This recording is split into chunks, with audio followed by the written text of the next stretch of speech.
Hi, everyone. Thanks for coming out and joining me as we finish the first floor of the Ghostbusters Firehouse and Firehouse Build 2.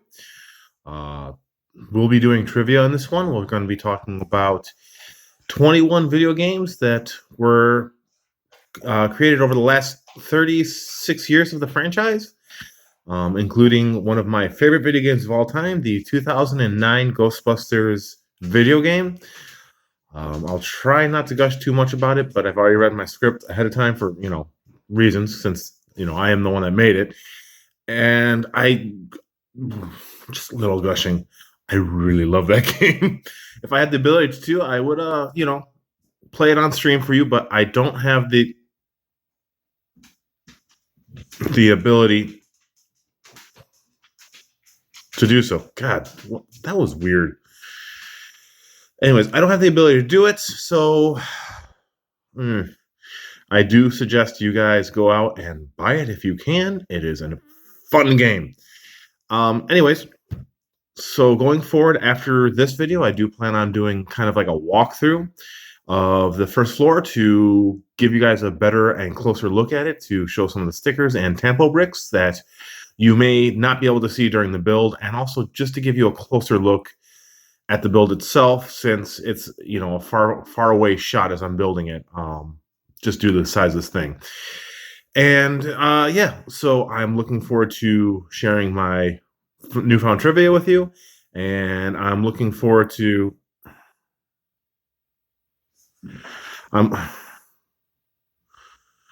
uh yeah, if you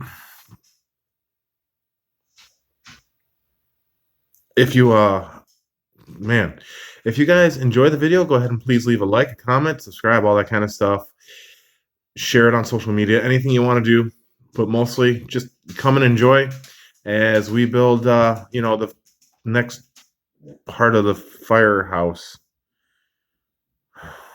Who you gonna call? All right, so we're going to start in the year of 1984, and it was released on many home consoles. We have Ghostbusters.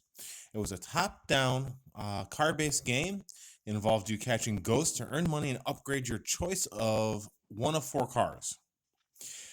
There was very little difference between the different console versions and computer versions, with the only differences coming across in the Sega Master System, which had an on-foot section, and the NES, that being more difficult and having a lower resolution.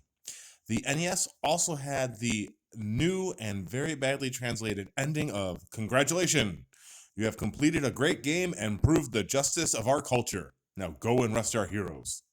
This game was based, of course, on the original Ghostbusters movie, but the game itself was actually originally a concept called Car Wars. Moving forward, in 1987, we have the real Ghostbusters, and this was released in arcades and saw some ports in Europe to systems like the Amiga, but only arcades in the US. Based loosely on the cartoon, it was a three-person co-op shooter. It initially released in Japan, though, but not as a Ghostbusters game. It was released as Mukio Hunter G, and then was modified later to Ghostbusters for its English release. 2 years later, in 1989, Ghostbusters 2, the video game, was released to various home PCs. The different PC games did have some differences, with the only similarities being a Statue of Liberty level and a final boss fight with Vigo. Then we move up to 1990. We have Ghostbusters, released on the Mega Drive and the Sega Genesis. A shoot-up that excludes Winston. You can capture ghosts to earn money, upgrade equipment, and the story for the game, though, doesn't revolve around any of the movies or TV shows. Instead, the Ghostbusters are down on their luck. They have a very low ghost activity when suddenly work picks up, and it culminates with the team having to defeat a goddess to save the day. We then see a Game Boy release in the Real Ghostbusters in 1993, which was based around the gameplay developed in Kemco's Crazy Castle franchise. You play as Venkman in a puzzle-oriented gameplay style, and its releases, though, in Europe and Japan were not Ghostbusters themed again.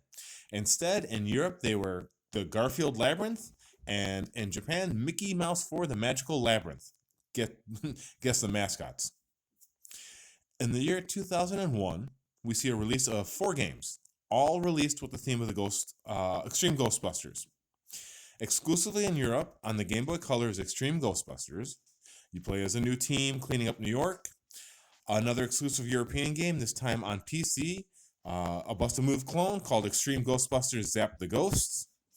Also exclusive to the European home PC crowd, Extreme Ghostbusters Creativity Center, a software suite with some printing options for calendars, photo frames, and more, a creativity section with paint, create a game, and music, as well as a collection of short games like Snake, Memory, and a few others.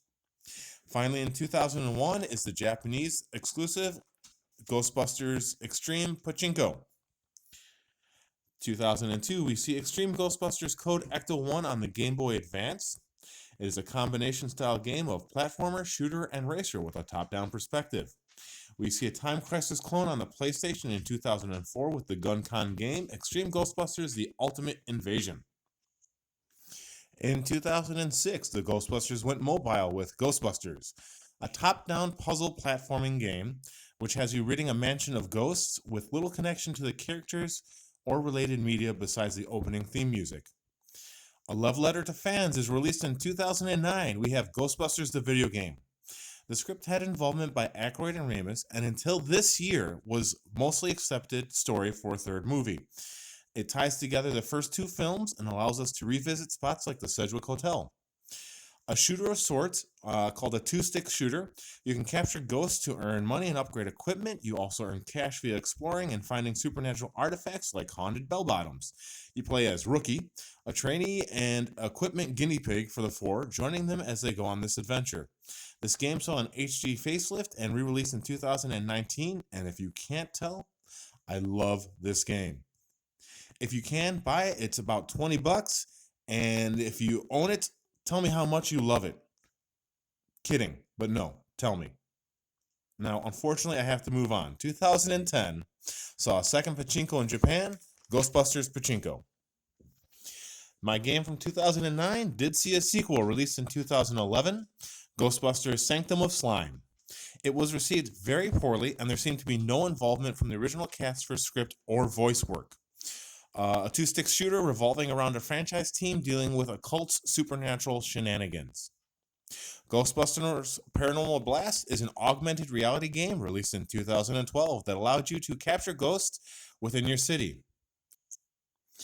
In 2013 and 14, mobile games are also again released. Ghostbusters in 2013 has you cleaning a haunted hotel under the control of the ghost of the young man who is at the beginning of the very first movie, the one that Peter's zapping for his ESP experiment. The events occur after the second film, and the game had some in-app purchases allowing the use of the 4 original Ghostbusters. But as someone who played it, I do remember hitting a paywall as well, with it becoming nearly impossible to progress without purchasing in-game items. 2014 had the Ghostbusters Pinball, which was, a pinball game with a Ghostbusters theme. Ghostbusters joins the Toys to Life games in LEGO Dimensions in 2015. You had to purchase a level pack that had 2 mini builds and Venkman to unlock the level in-game. There was also a level pack for the 2016 all-female Ghostbusters movie, as well as a Slimer and Stay Puft Fun Pack. You can see the Stay Puft minifig and Ecto 1 mini build from these packs as background set pieces in my videos. Side note, I would love a full LEGO Ghostbusters video game. 2016 saw a tie-in game to the current movie with Ghostbusters. Though oddly, you do not use any of the 4 women from the movie. It's a 2-stick shooter in the theme of Golden Axe Arcade, and not many people seem to like it, but I can honestly say that my kids and I have sunk hours into it together and have enjoyed it very much. Also released in 2016 is the mobile game, Ghostbusters Slime City. You capture ghosts around New York to upgrade your headquarters, equipment, and complete jobs. I did play this briefly, but I can't recall it as it was very much unable to hold my attention. Ghostbusters World was released in 2018 to mobile devices and was an augmented reality game akin to Pokemon Go, allowing you to capture ghosts from across all the franchised media: movies, TV, comics, theme parks, yes, theme parks, and so on. I did check the Play Store before I finished my script up to find out if any of these games were still available, at least on the Google Play Store, and I actually discovered one more video game I had no idea about. Another mobile game currently available, sometime probably released sometime between 2017 and 2019, is Playmobil's Ghostbusters. It seems to be a simple game aimed at younger audiences and meant to tie into the toys released for Ghostbusters at that same time period by Playmobil. All right. I just want to say thank you to everyone for sticking through the video, for coming and watching it. You know, I do really appreciate it. I do recommend, if you ever have the chance, play some of these games on here. I've played actually quite a few of them over the years, like the NES Ghostbusters game from years ago. I wish I had played some of these arcade games. Didn't even know about a lot of them. Never be afraid to try any of these games out, even though they might be, panned, like the 2016 Ghostbusters game. It's a lot of fun when you have a couple of people playing together. Anyways, we're about to end this video. Thanks for coming. Stick around. We got more videos coming over the next few days. And guys, thanks so much. I really appreciate it. Be safe. We'll see you around. Bye.